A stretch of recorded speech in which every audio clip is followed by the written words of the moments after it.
warahmatullahi wabarakatuh.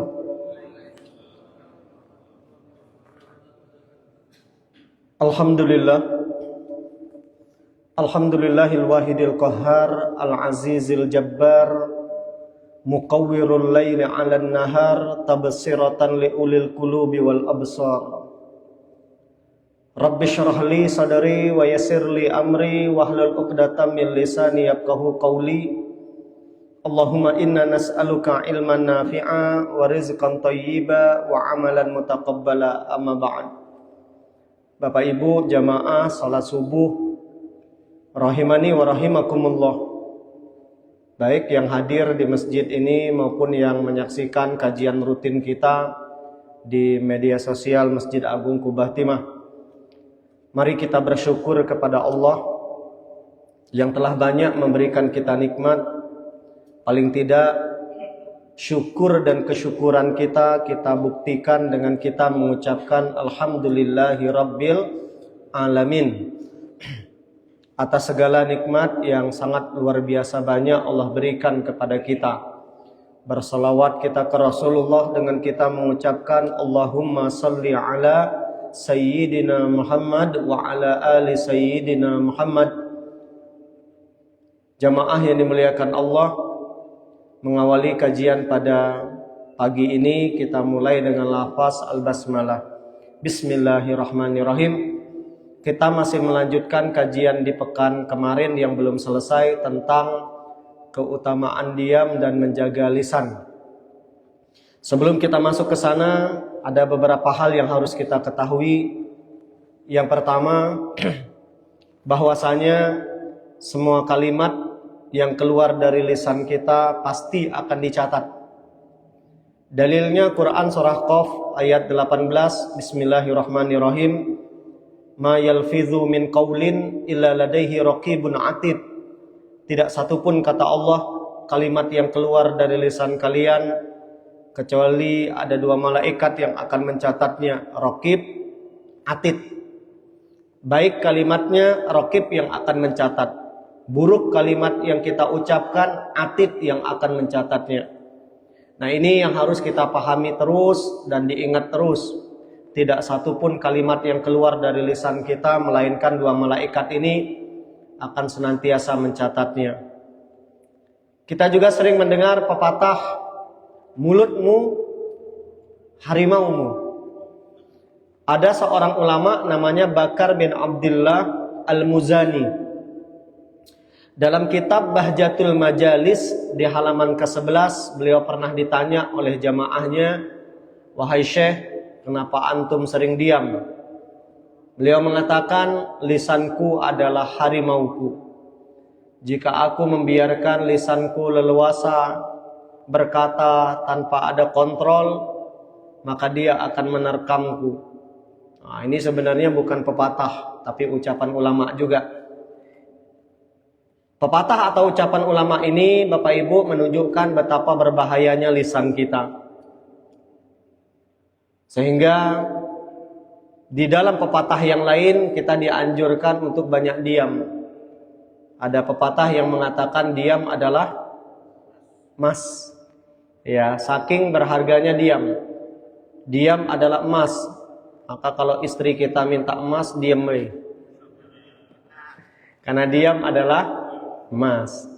Bang, minta emas. Nah, diam we pokoknya. Dia nanya, "Ngapain diam?" Diam adalah emas, bilang. Kemudian berikutnya ada 4 paling tidak kedudukan lisan di dalam Islam. Pertama, Bapak Ibu, lisan adalah penentu keimanan dan kekufuran. Jadi seseorang bisa beriman dengan lisannya dan seseorang juga bisa kufur dengan lisannya. Sebagai contoh misalkan 2 kalimat syahadat yang kita ucapkan. Kalau kita minta saudara kita yang berbeda keyakinan untuk mengucapkannya, pasti mereka nggak akan mau. Mengapa? Karena dampaknya mereka akan masuk Islam.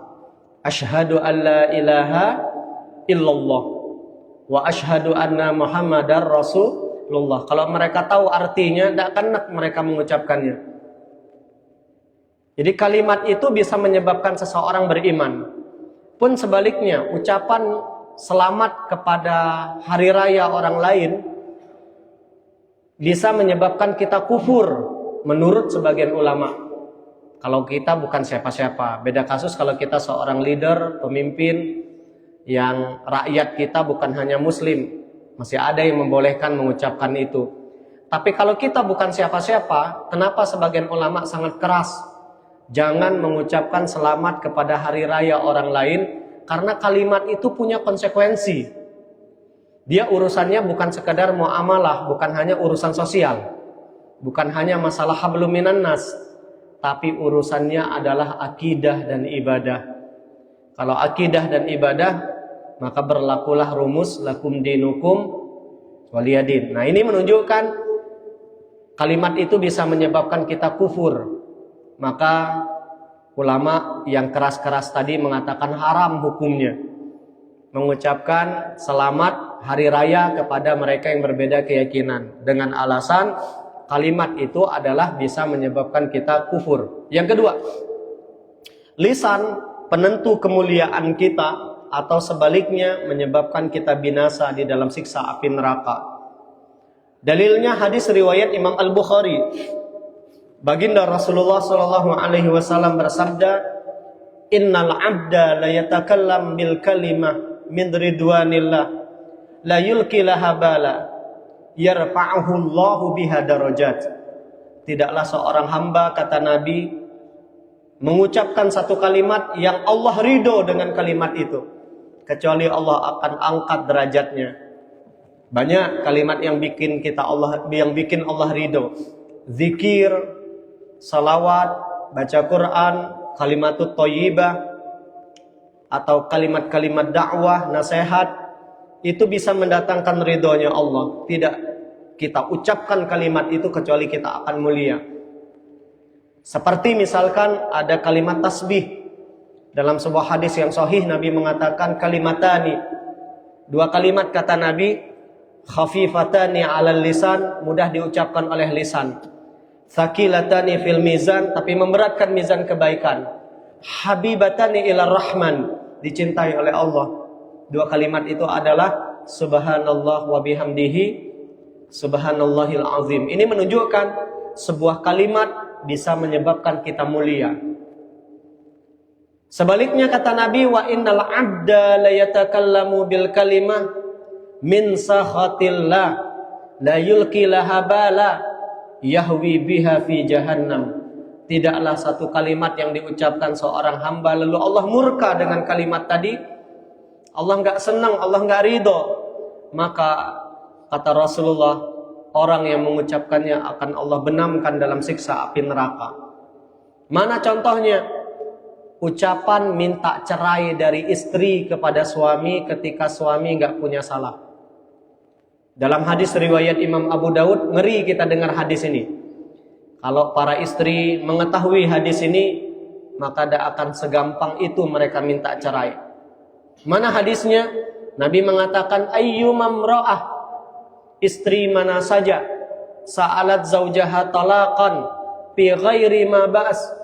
Istri mana saja, kata Nabi, yang minta cerai saat rumah tangga enggak ada masalah, saat suami enggak punya salah, atau saat kalaupun masalahnya ada tapi tidak pantas dan tidak layak dia minta cerai, maka kata Rasulullah, faharamun 'alaiha raihatul jannah. Jangankan masuk surga, mencium bau surga saja tidak. Bayangkan. Berarti ini wanita akan masuk neraka. Minta cerai saat suami enggak punya masalah, enggak punya salah, enggak punya masalah. Bayangkan, kalimatnya enggak seberapa, "Bang, ceraikan saya." Tapi gara-gara kalimat itu Allah enggak ridho, neraka tempatnya.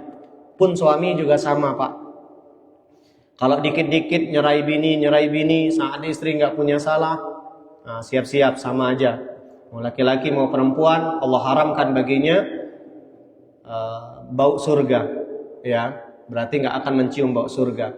Yang ketiga, tidak hanya lisan itu penentu keimanan dan kekufuran, tidak hanya menentu kemuliaan atau kebinasaan, sebuah kalimat, kata Rasulullah, sangat menentukan selamat atau celakanya kita. Hadis riwayat Imam Albani dalam kitabnya Shahihut Targhib, nomor hadis 2866. Qala Rasulullah sallallahu alaihi wasallam, innaka, kalian, kata Nabi, lan tazala salima, akan senantiasa selamat, ma sakatta, selagi kalian diam. Jadi kalau kita diam selamat, Pak. Kayak tadi contohnya, istri minta emas, diam kita, selamat duit kita, Pak. Ya, tapi kalau kita ngomong, nah, hilang duit kita. Ya, jadi selagi kita diam selamat.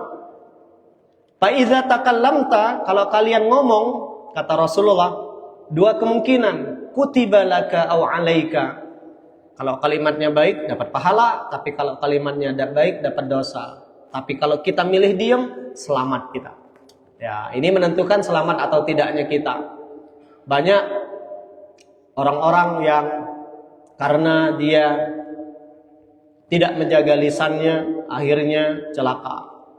Contoh beberapa kasus yang beberapa bulan yang silam, ya, kasus ya, anggota DPR RI yang mengucapkan kalimat tak pantas, akhirnya rumahnya dijarah. Nah, itu menunjukkan satu kalimat yang tidak terjaga, menyinggung orang lain, celaka Pak kita, Pak. Yang terakhir, kedudukan lisan yang tidak boleh kita anggap remeh. Lisan adalah penentu kebaikan atau keburukan seorang manusia. Dalilnya hadis riwayat Imam Albani. Hadis ini juga diriwayatkan oleh Imam At-Tirmizi, derajatnya sahih, dari Abu Sa'id Al-Khudri radhiyallahu anhu, bahwasanya baginda Rasulullah sallallahu alaihi wasallam telah bersabda, "Idza asbaha ibnu Adam," kata Nabi, ketika anak cucu Nabi Adam bangun setiap pagi, fa innal a'da kullaha tukaffirul lisan, maka semua anggota tubuh kita, kata Nabi, akan mengingatkan lisan kita. Fatakul, semua anggota tubuh akan ngomong kepada lisan kita, Pak, kepada lidah kita, ittaqillaha fina, bertakwalah kamu wahai lisan. Mengapa? Fa innama nahnu bika, nasib kami tergantung kamu, kata anggota tubuh kita, Pak. Fa in istaqamta istaqamna, kalau kamu baik ngomongnya, seluruh tubuh kami akan baik. Wa in i'wajajta i'wajajna, tapi kalau kamu bengkok ngomongnya, ngeracau bahasa kita, kami pun akan kacau balau. Jadi itu setiap pagi, Pak. Ini Rasulullah yang menyampaikan. Tubuh kita menyampaikan kepada lisan kita, jangan ngomong sebasing, karena buruk baiknya kita tergantung dengan lisannya. Di pekan kemarin kita telah membahas 3 golongan manusia berdasarkan lisannya. Ini dijelaskan oleh baginda Rasulullah dalam hadis riwayat At-Tibrani dari Abdullah bin Mas'ud. An-nasu salasatun. Manusia itu, kata Nabi, 3 golongan berdasarkan lisannya. Pertama, ghanim, orang yang beruntung ketika lisannya dipergunakan untuk kebaikan, zikir, salawat, baca Quran, amar ma'ruf nahi mungkar. Beruntung dia. Yang kedua, salimun, kata Nabi, orang yang lisannya selamat ketika lisannya tak mampu mengucapkan kalimatut thayyibah atau berbuat kebaikan, dia memilih untuk diam. Yang macam ni, kata Nabi, selamat. Dan yang ketiga, syahibun, yaitu orang yang lisannya yahudu fil batil, yang dipergunakannya untuk kebatilan, ngomongin aib orang, ngomongnya kasar, mencaci maki, melaknat, mencela. Nah, maka kalau ingin kita termasuk orang yang beruntung, saya mengajak kita semua dan saya pribadi, maka pastikan ucapan yang kita lakukan atau diucapkan dengan lisan kita adalah kebaikan. Mendak sanggup, diem. Ya, itu jauh lebih selamat daripada kita ngomong sebasing. Rasulullah juga telah membagi manusia berdasarkan lisannya 2 golongan. Lisan orang beriman, kata Nabi, inna lisanal mu'min wara'a qalbih. Lisan orang beriman di belakang hatinya. Fa idza arada ay yatakallama bi syai'in tadabbarahu bi qalbih, tsumma amdahu bi lisanih. Orang beriman itu mikir dulu baru ngomong. Sebaliknya, kata Nabi, wa inna lisanal munafiq, lisan orang munafik amama qalbi, di depan hatinya. Ngomong dulu baru mikir. Nah, maka kalau kita mengaku beriman, mikir dulu baru ngomong. Jangan ngomong dulu baru mikir. Saya nggak tahu kalau mak-mak yang mana nih. Biasanya mak-mak tuh ngomong dulu barunya mikir habis itu. Bapak Ibu yang dimuliakan Allah, berikutnya kita akan masuk keutamaan diam dan menjaga lisan. Ada 10. Beberapa di antaranya sudah kita bahas. Pertama, diam dan menjaga lisan menyebabkan kita selamat. Hadisnya pendek, riwayat Imam At-Tirmizi, disahihkan oleh Imam Albani dari Abdullah bin Amr bin Al-As radhiyallahu anhuma, qala Rasulullah sallallahu alaihi wasallam, man somata naja. Pendek kalimatnya cuma 3, Pak. Man somata naja. Barang siapa yang diam selamat. Ya. Datang juga seorang sahabat Uqbah bin Amir dalam hadis riwayat At-Tirmizi, nanya ke Nabi, "Ya Rasulullah, man najah?" Ya Rasul, apa kunci keselamatan? 3 kata Nabi. Pertama, amsik alaika lisanak, jaga nih kata Nabi, lisan. Ini kunci selamat yang pertama. Yang kedua, wal yasa'aka baituk. Banyak-banyak tinggal di rumah kata Nabi. Karena kalau kita keluar rumah, itu kemungkinan selamatnya kecil, Pak. Ya, di jalan lah contohnya. Kalau kita tidak nabrak orang, orang nabrak kita. Ya, begitu juga dengan pandangan mata. Kalau di rumah paling nengok bini kita ya Pak. Di luar nengok bini orang. Nah itu bahayanya. Maka banyak-banyak tinggal di rumah. Ya. Kemudian yang ketiga, wabki alaika khati'atik. Kalau pengen selamat kata Nabi, tangisi dosa-dosa kita. Artinya banyak-banyak istighfar. Orang yang menangisi dosa masa lalunya, kebodohannya, kezalimannya, dengan banyak beristighfar, insyaallah fid dunya hasanah wa fil akhirati hasanah. Yang kedua, lisan sebab istiqomahnya kita. Jadi kalau ingin istiqomah, dimulai dari istiqomahnya lisan. Dalilnya hadis riwayat Imam Albani dalam kitabnya Sahihut Targhib wa Tarhib dari Anas bin Malik radhiyallahu anhu, Rasulullah mengatakan, la yastaqimu imanu 'abdin hatta yastaqimu qalbu. Tidak akan istiqomah iman seorang hamba sampai hatinya dulu yang istiqomah. Jadi istiqomahnya iman dimulai dari istiqomahnya hati. Wala yastaqimu qalbu hatta yastaqimu lisanuh. Dan tidak mungkin hati kita bisa istiqomah, konsisten dalam kebaikan, sampai dimulai dulu dengan istiqomahnya lisan. Jadi dampaknya sangat dahsyat, Pak. Kalau lisan kita konsisten mengucapkan kebaikan, maka hati kita pun akan konsisten istiqomah dalam kebaikan. Kalau hati sudah istiqomah, maka iman kita pun akan istiqomah. Yang ketiga, lisan sebab kebaikan. Rasulullah pernah bersabda kepada Mu'az bin Jabal dalam hadis riwayat Imam At-Tirmizi, derajatnya hasan sahih. Nabi bersabda kepada Mu'az, ala ukhbiruka bi ra'sil amri wa umuduhu wa dzirwatu sanamih. Wahai Mu'az, mau enggak aku kasih tahu kata Nabi pokok segala urusan, tiangnya dan tujuan hidup kita. Mu'az pun menjawab, bala ya Rasulullah, tentu. Bala ini levelnya di atas na'am. Ya, tentu ya Rasul. Rasul amri al-Islam, pokok segala urusan itu adalah Islam. Karena memang kita hidup dengan Islam. Ya, napas hidup kita ini, kehidupan kita itu adalah keislaman, Pak. Maka bekerja mesti dengan cara Islam, berumah tangga dengan cara Islam, ya, bersosial, bermasyarakat, berpolitik, apapun itu kita mesti Islam yang harus jadi dasar semuanya. Yang kedua, wa umuduhu as-shalah. Tiang dari segala sesuatu itu adalah salat. Ya, tiang agama maksud Nabi ini. Orang yang enggak salat runtuh agamanya. Wa dzirwatu sanamih al-jihad. Tujuan hidup kita itu adalah jihad fi sabilillah. Nabi nanya lagi sama Mu'az, ala ukhbiruka bimalaki dzalika kulli?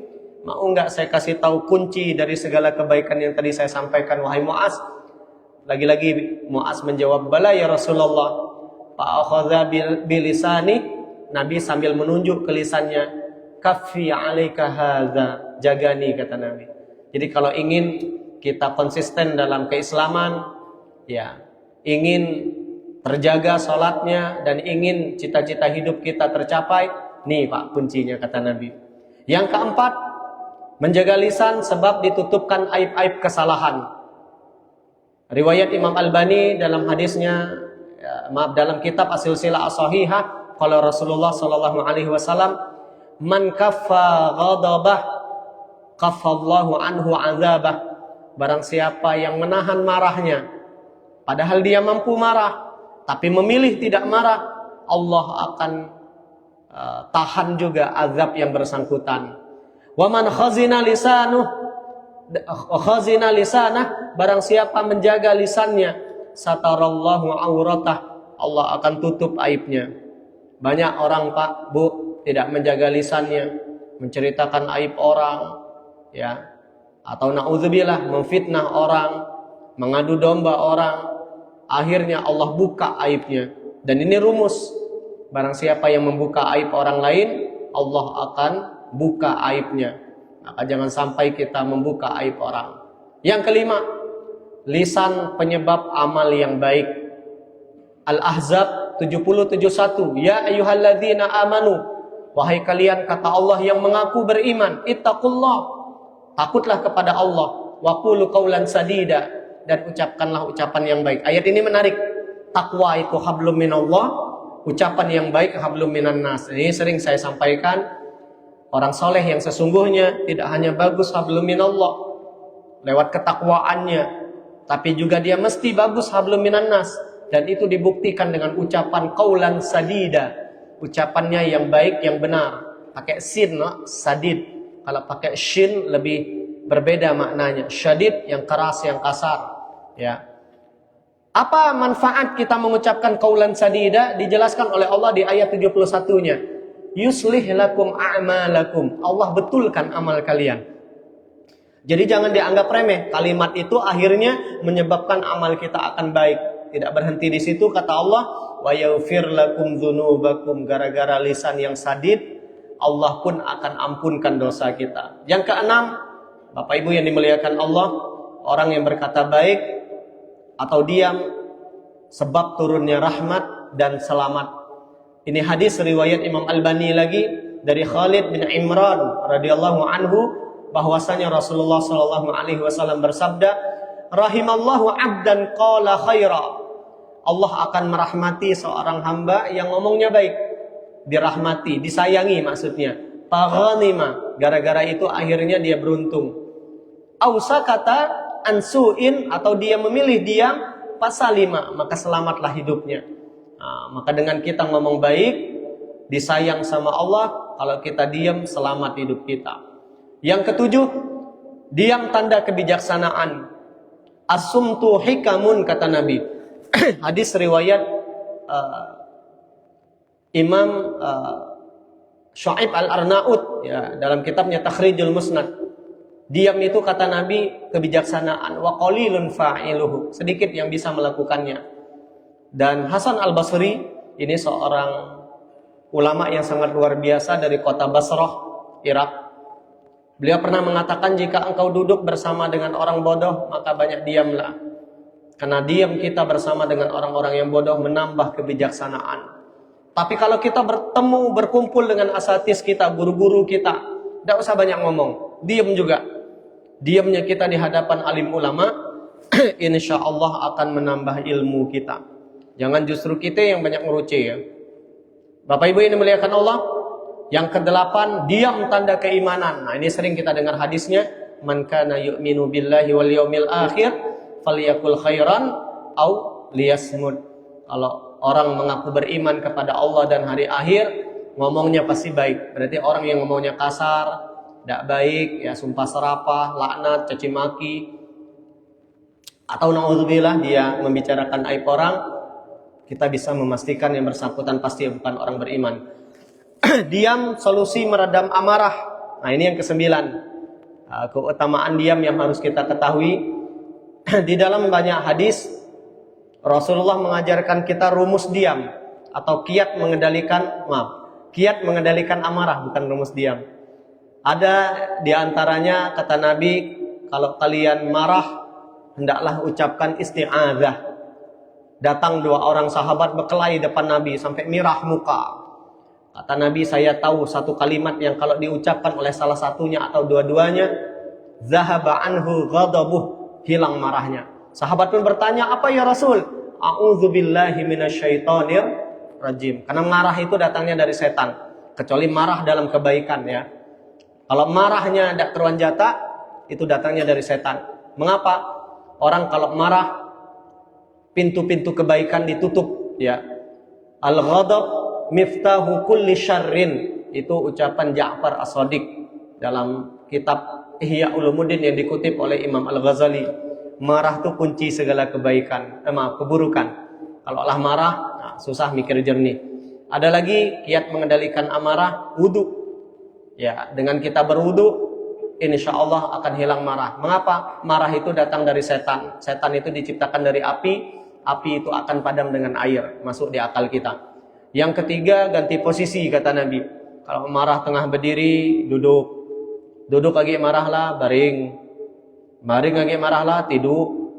Tidur lagi marahlah, pergi Pak. Jangan di situ. Nah, ini kiat mengendalikan marah. Nah, berikutnya ini. Idza ghadiba ahadukum falyaskut. Kalau marah diam kata Nabi. Nah, ini yang dulu pernah disampaikan oleh Ali. Jangan ambil keputusan saat sedang marah. Diam aja pokoknya. Lagi marah diam. Jangan ngambil keputusan apapun. Keputusan yang diambil saat kita sedang marah itu biasanya tidak akan memiliki kebaikan. Ujung-ujungnya banyak yang nyesel gara-gara mengambil keputusan saat sedang marah. Begitu juga jangan berjanji saat sedang bahagia. Nah, jadi kalau lagi banyak duit jangan berjanji. Lagi bahagia jangan berjanji. Kalau hilang bahagianya, hilang pula janjinya. Dan itu banyak tuh para politikus sebelum menjabat, jadi apapun pokoknya, nanti kalau saya terpilih begini, itu tengah bahagia dia. Lah terpilih dengan banyak bebannya, hilang aja. Lupa dia. Ya. Kemudian yang terakhir, orang yang diam dan menjaga lisan dijamin masuk surga. Rasulullah bersabda dalam hadis riwayat Al-Bukhari dari Sahal bin Sa'ad radhiyallahu anhu, bahwasanya Rasulullah sallallahu alaihi wasallam bersabda, man yadmanu li ma baina lihiyaihi wa ma baina rijlaihi admanu lahul jannah, kata Nabi. Barang siapa yang menjamin apa yang ada di antara kedua jenggotnya, kumis dan jenggot maksudnya, mulut.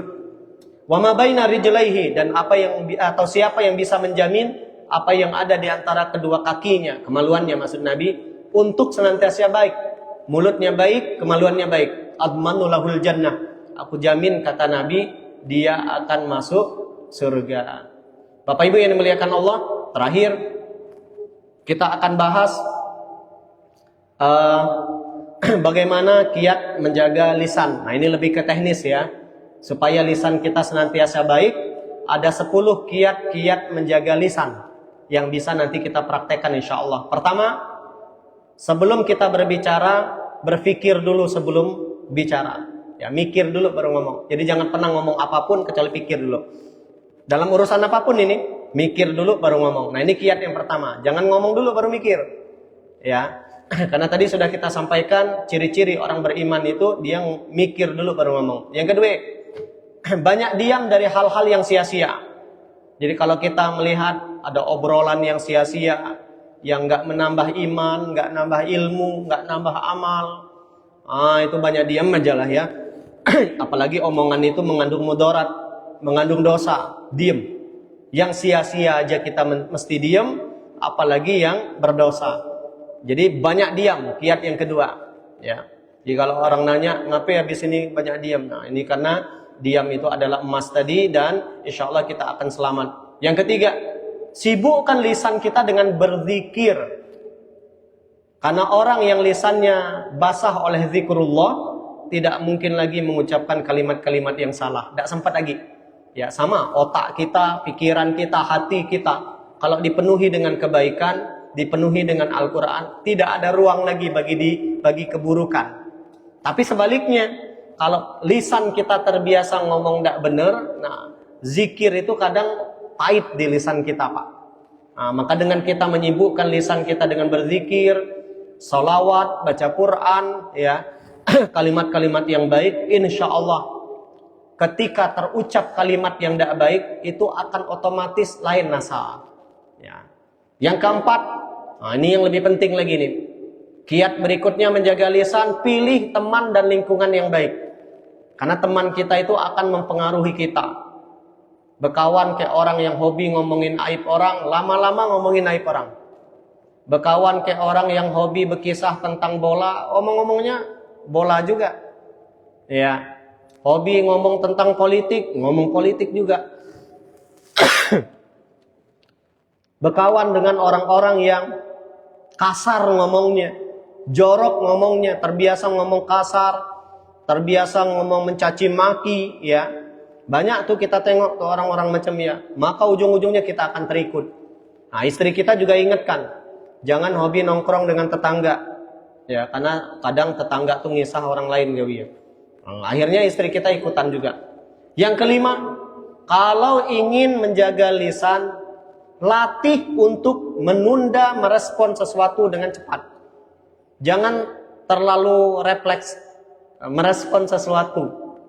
Ya, kadang kita nih cepat komen, dikit-dikit komen pokoknya. Nah, sama di grup kan, mulai aneh-aneh komen langsung, jangan pikir dulu pokoknya. Karena nanti akhirnya berkelahi ujung-ujungnya. Ya, tidak sedikit di grup karena ada satu kasus yang sedang viral dikirim, akhirnya karena terlalu gampang merespon berkelahi. Kan pasti ada pro dan kontra. Ya. Ketika ada sesuatu yang kontroversial, yang pro AD, yang kontra AD. Nah, latih, jangan cepat ngerespon. Yang cepat ngerespon itulah yang akhirnya biasanya akan ngomong sebasing. Nah, ini kami ada di grup alumni Al-Azhar Kairo Mesir yang Sumatera ya. Itu ada kasus yang sekarang sedang viral karena cepat ngerespon akhirnya berkelahi. Ujung-ujungnya apa? Keluar grup karena tersinggung. Nah, itu kan banyak tuh. Apalagi musim pilkada. Lebih lagi ya. Yang keenam, kalau ingin selamat menjaga lisan, kiat berikutnya mesti kita ingat terus kalimat apapun yang kita ucapkan, raqib atid, raqib atid, raqib atid. Nah, kalau kita sadar kiri kanan kita nih ada raqib atid, tidak mungkin sebasing kita ngomong. Pasti kita akan berpikir puluhan kali, bahkan mungkin ribuan kali nak ngomong sebasing. Yang ketujuh, senantiasa muhasabah setiap hari. Jadi sebelum tidur, coba sesekali ditengok. Hari ini sama istri ada tidak kau ngomong kasar? Sama anak ada nggak saya ngomong nggak pantas? Sama orang tua, sama kawan, sama jamaah, mungkin juga sama tetangga atau sama siapapun. Di muhasabah terus. Orang yang sering muhasabah macam ini, insya Allah besoknya dia akan hati-hati lagi. Tapi kalau kita jarang muhasabah, akhirnya kita nggak sadar ternyata berapa banyak ucapan kita menyakiti orang lain. Ya. Yang kedelapan, hindari dosa-dosa lisan. Nah, apa dosa-dosa lisan? Imam Al-Ghazali dalam Ihya Ulumuddinnya menyebutkan ada 17 kalau saya nggak salah itu dosa lisan yang paling tidak ini yang harus kita jauhi. Di antaranya adalah bohong. Ya, itu dosa lisan yang paling banyak. Kecuali bohongnya menjaga keharmonisan rumah tangga. Nah, itu wajib bohong, Pak. Yang contohnya istri masak ada nyaman. Nah, itu jangan jujur. Puji-puji lah sama istri nanya, "Bang, kone gemuk apeda?" Nah, itu sama tuh, harus bohong. Istri saya tuh sering nanya, "Bang, kone gemuk dah?" "Dah," kata saya. Ya, padahal besar badan, Pak. Nah, ini bahaya apa? Dosa-dosa lisan. Dosa lisan berikutnya melaknat, mencaci maki. Nah, itu dosa lisan, ya, mengumpat. Kemudian ghibah. Ghibah itu ngomongin aib orang yang dia memang melakukan. Kalau fitnah, ngomongin aib orang yang belum tentu dia melakukan. Dua-duanya tidak boleh.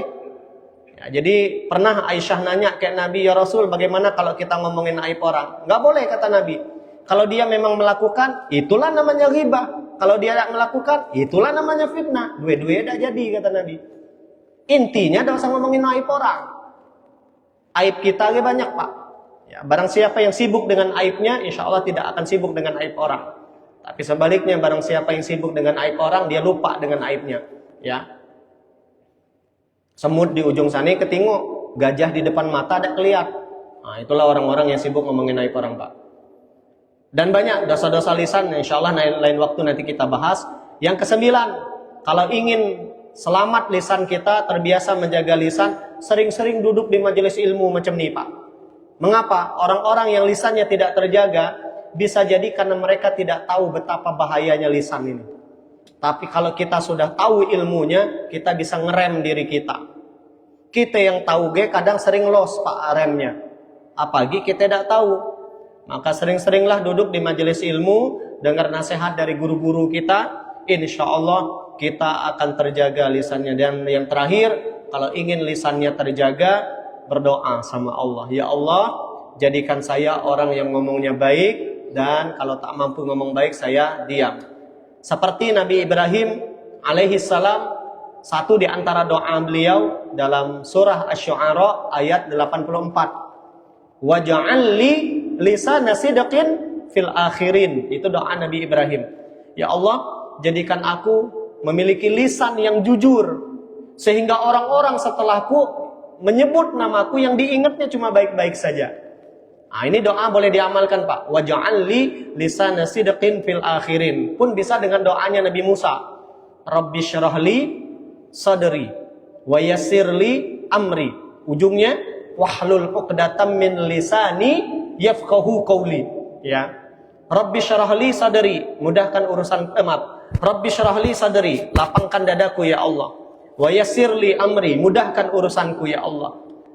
Wahlul 'uqdatam min lisani, lepaskan kekeluhan lisanku ya Allah. Yafqahu qawli, sehingga orang mendengar ucapanku, memahami ucapanku. Nah, itu ada unsur kebaikan dalam doa itu, supaya kalimat yang kita ucapkan itu hanya kalimat kebaikan. Dan doa ini selalu saya baca sebelum saya tausiah atau sebelum saya sambutan, karena doa inilah dulu yang pernah dibaca oleh Nabi Musa ketika bertemu dengan Fir'aun.